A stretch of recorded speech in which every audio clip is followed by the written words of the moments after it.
Paul Richmond is my guest co-host, and it's a thrill to have him. And also now I would love to welcome to our virtual stage here the one and only Alejandra Santiago, who is the 2019 Grand Marshal for Pajaro Valley Pride. And just as part of introduction, Alejandra is an indigenous transgender woman who originates from Oaxaca, Mexico, and she escaped her hometown and fled to the United States 28 years ago. Her perseverance and determination to fight for her community and to live the life she was meant to live has turned her into a beacon of solidarity to many in her community, and she is being recognized and using that platform to stand for many, many things in the process. And we are so thrilled to welcome you tonight. Good. Yes. Welcome. Thank you. That was a great introduction. Thank you very much. Thank you for inviting me to be in this program. It's an honor for us. As a Latina transgender woman, I'm so proud to be here with you guys. Thank you. Oh, thank you. How does it feel to, on the eve of Pajaro Valley Pride, to be part of all of that festivity? I'm honored to be the Grand Marshal for Watsonville.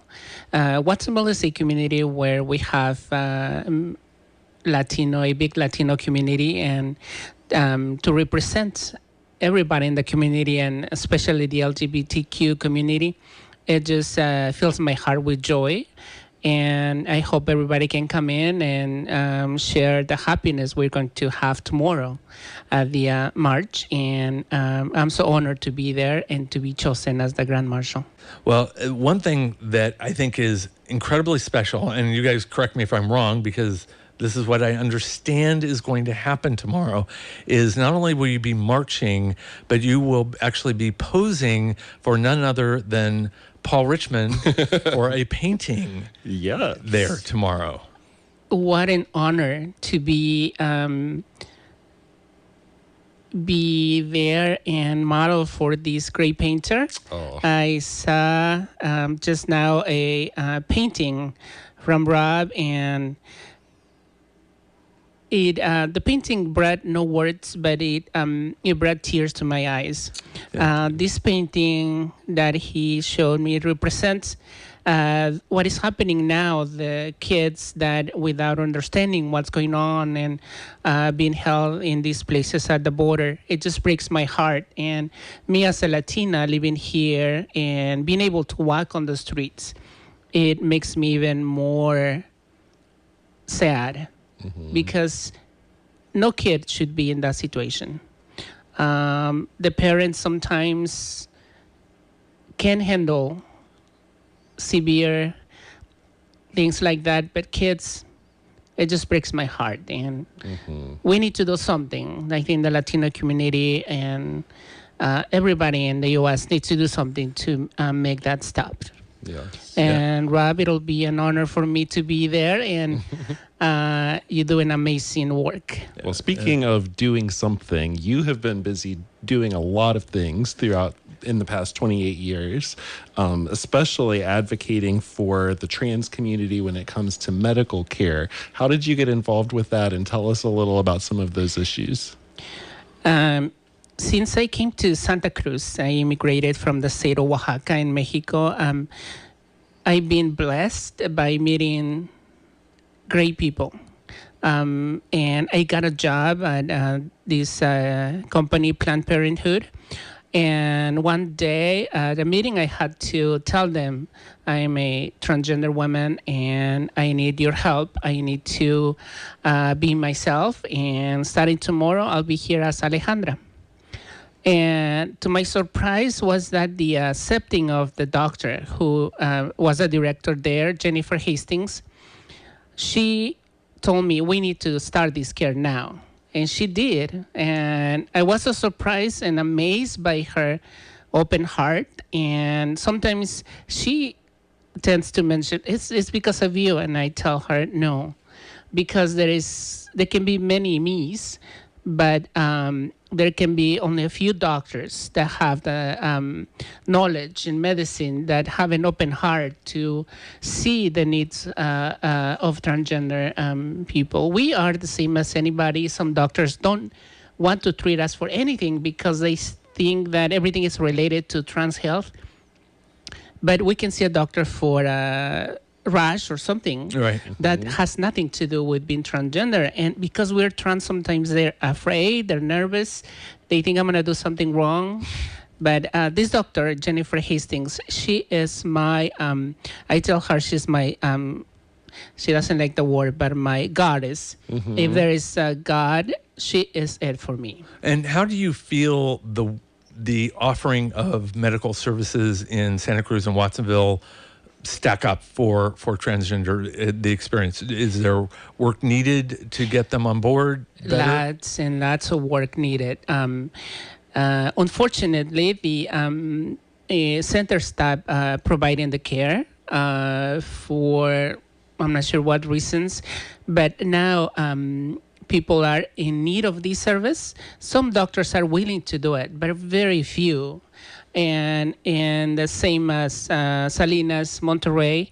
I belong to this group in Salinas called Conexiones, where we recently spoke with the director of the county clinics, and she made a promise to us that she was going to make sure that every hired in the medical field in the county of Monterrey will be trained in providing transgender care. Excellent. That's awesome. That it's amazing, and it takes people that have the willingness to do it and to be open to it and to say, yes, you are part of the community. We need to provide you care. And they're doing it there, but we're working hard here in Santa Cruz to have any clinic be able to provide the care, because what we need is just respect. We need a smile.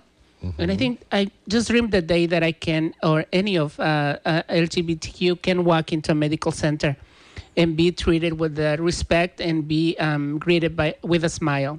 Right. And that's many times what we need. And I hope that they can come true, and we're working hard to make it happen. Yeah. And one day it'll happen, hopefully. It will happen, and I think you're going to make it happen. I mean, we all are, but you have set your focus on it, and we believe in you, and I think your impact will be felt strongly on that. You know, you fled your birthplace, came to the United States. How do you feel about the United States now? I have very mixed feelings. I love the U.S. I will give my life for the U.S. because without me being to the U.S., I will be dead by now. Unfortunately, sometimes there is these powers that don't understand and want to take us back to places where we are harmed, where we can be discriminated, and unfortunately, these people don't understand the harm they do. And us with in the LGBT, we're screaming, we're here, we're the same, we need your help. Please us help, stop making these announcements or these comments where people can understand the meaning and can harm us more. But I hope, as my mom used to say, this will pass, and I hope it passes soon. And we can have a place in the United States where it can be back to be welcoming. When I first immigrated to the U.S., I felt that myself. I felt welcome. I felt that this was the place I was supposed to be. And I owe my life to Santa Cruz, and I just hope that all my trans sisters that are at the border can have the same opportunity that I did, because all we want is to survive, and we want to belong to a community where we feel respected. And sometimes that is not provided to us at the place where we are born. No, sure, absolutely. I was just thinking about how visibility, I think, is one of the great tools that we have in our community when people can see somebody like you, who's such a strong representative for a group of people, it can really help. So could you have imagined 28 years ago that you would be at this point now where you're going to be celebrated tomorrow as the Grand Marshal of a Pride event? Like, does that No. It's got to be kind of like a big change, right? A big shock. Yes. I can tell you since I arrived to Santa Cruz, I learned this word in Italian. I think it's Italian, I'm not sure. My life has been, or the opportunities that I have had in the U.S. are in a crescendo mode. Oh, yeah. Every time something amazing happens to me. And sometimes I feel I don't deserve it. I feel like, my life was destined to be cut short, in my hometown. Luckily, I immigrated to the U.S. And here in Santa Cruz, my life every time has been more meeting the doctor at the center, meeting this great group, Conexiones in Salinas, meeting you guys, meeting you, Rob, with us painting.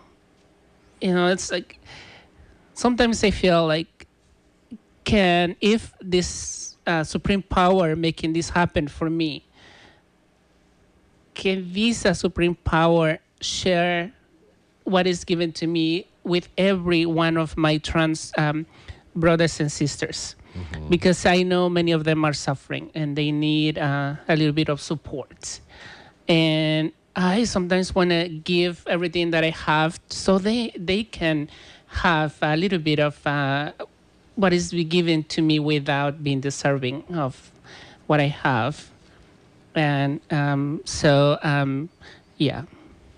What when you came here, where were you in your transition, or even emotionally? Did you recognize your own transgender need at that point, or where was your psyche at the time? I immigrated to Santa Cruz when I was 17.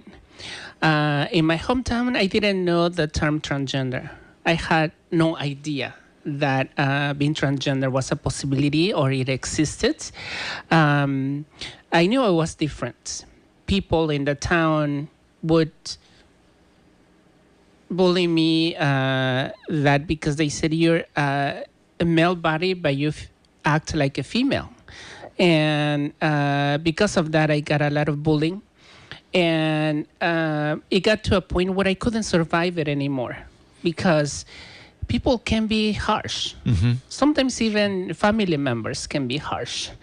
And people, the thing that broke the straw and the reason I came here is because this group of, in my hometown, they are policemen, but they're nominated by the town. They didn't agree with somebody like me. And they said, we need to teach you how to be a man.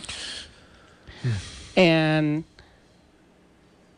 I couldn't say, but I'm not a man. How can you teach somebody to be a man, the person that is not a man? Unfortunately, they harmed me severely, and I told my godmother about it. And she told me, well, no, there is opportunity to go to the U.S. Because I was ready to give everything up.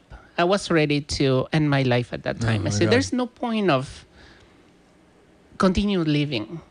I couldn't go to my mom because I wanted to be, I didn't want it to be a disappointment for her.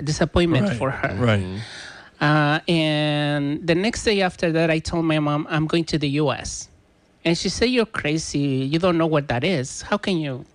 I said, yes, I'm leaving now. And I just got a backpack and I went on my way. They're going to show a documentary about you tomorrow. Is that right? Yes. And it is called Libertad. And it's about my life being an immigrant, indigenous, transgender woman living in Santa Cruz. Wonderful. Now, this is not the only documentary that the world will see of you, however. There's another one that is in post-production now. Yes, they're making a full-length movie, and hopefully it comes out soon. And they're going to show my hometown of Oaxaca, my parents, my mom, and the other stuff I've been doing in Santa Cruz. So hopefully it comes out soon, and I'm excited to see it. So they also film a little bit about my surgery, my bottom surgery, and I'm so excited. I haven't seen it. I've seen little pieces of it because I want to be surprised too. I want to see what they put in there, because the team that are working on it, they're amazing, and they have all my trust, and they have anything they need, all my permissions to show it, and I want to see it when everybody else sees it too. I'm so thrilled, and I don't want to jinx it, but I'm already like at the Academy Awards. That's right. Like rooting for it to win. I mean, it's that's so exciting. What was it like having cameras around and people like following you, especially during kind of such personal moments? Yes, it is embarrassing sometimes, interesting sometimes, a little bit annoying sometimes. Sure. But I felt like a movie star because they did. They filmed me walking around town and having, cameras following me. It's, Yeah. People might be thinking, "What's going on here?" But it's amazing. The team is amazing. How does all this attention feel? Does this feel at all intrusive? I mean, is there part of you that wakes up and says, "Okay, everybody turn the spotlight off and leave me alone for a while"? No. And Good answer. Bring it on. I love that. And one of the reasons is because I think you mentioned something earlier Rab, I think, mentioned it about being visible. And one of my mottos in life is be out and about. Walk on the streets so people know we're like anybody else. Right. People can know that transgender women lives in their town. It's part of their community. So my point on that, and not feeling that being on the movie being intrusive, is that I think some of us have to work to show people that we can have a life, that we can, through all the struggles that we go through, we can have a life, and we can be happy, and we can know there is a tomorrow, and know that there is a place in the future where we can be happier. And we, I think, need to be more visible, and we need to show more of who we are, so people can understand that we are just human beings. So let's welcome Paul Richmond to the stage. Thank you. Could I ask the beautiful model to come up too?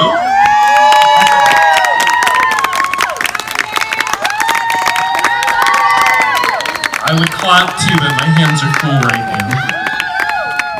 Thank you. So, it has been a real honor today to get to spend some time with you, painting you. You are a beautiful person inside and out. One of the things that we talked about is the importance of visibility, and I think that you are such an important role model for all of us. And to say thank you on behalf of everyone involved with this organization, and myself too, we want to give you this painting to commemorate this day. So please give a round of applause to Alejandra.